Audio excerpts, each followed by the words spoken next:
I got one of these cool Bluetooth modules. This is the HC05.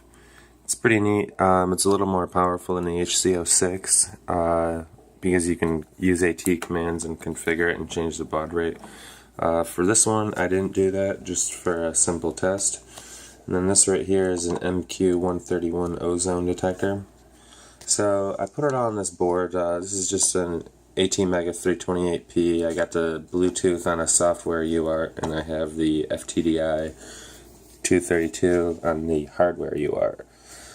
So I wrote some code here, blah blah blah blah blah, and I'm just reading the sensor and outputting the data.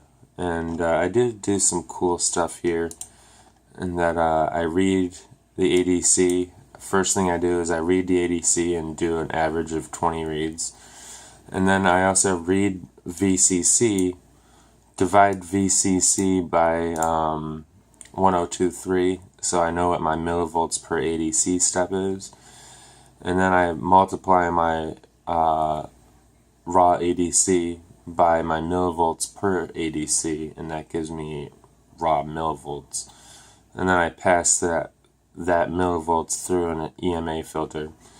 And I realized that I screwed this up. Well, it's a lot more bloated than it has to be because I'm doing an EMA filter on a bunch of floats. So it's a lot of math, but for here I don't really care.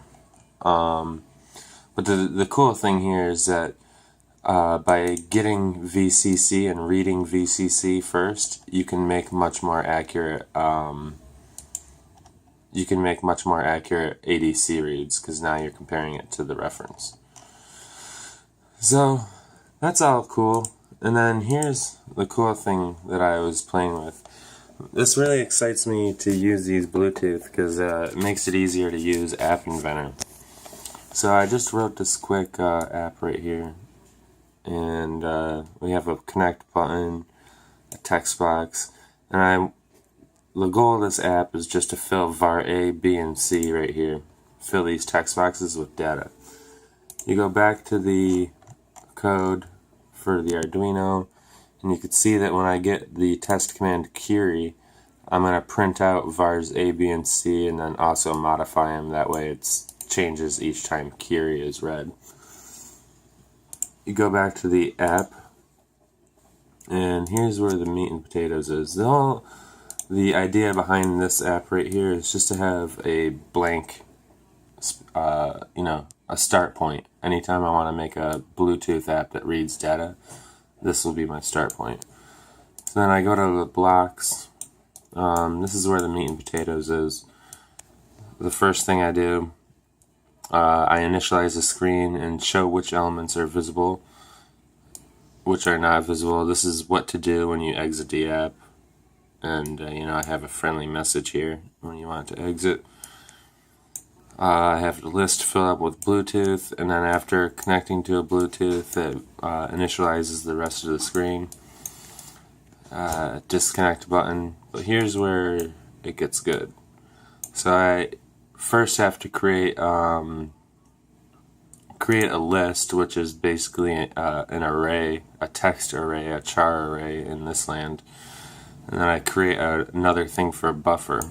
And then every 1000 milliseconds, it goes, if it's connected, good, then send the text query. So every 1000 milliseconds, it's going to send this message right here.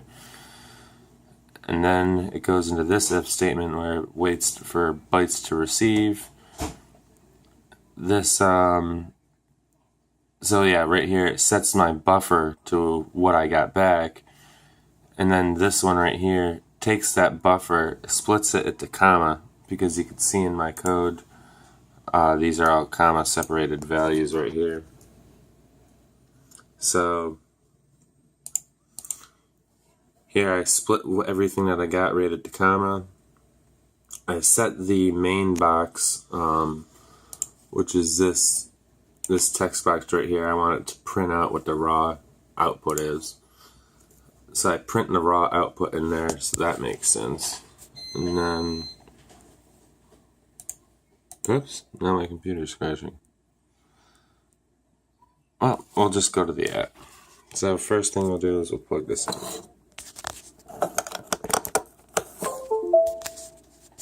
Alright. Now I have the app on here.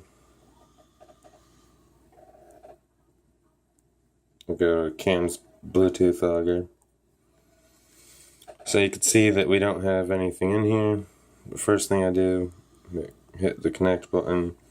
We're going to select this one. It's my Bluetooth. Now right here, that's printing out the raw output. So I'm printing out the raw, but then I'm also taking that extracted data and putting it in here.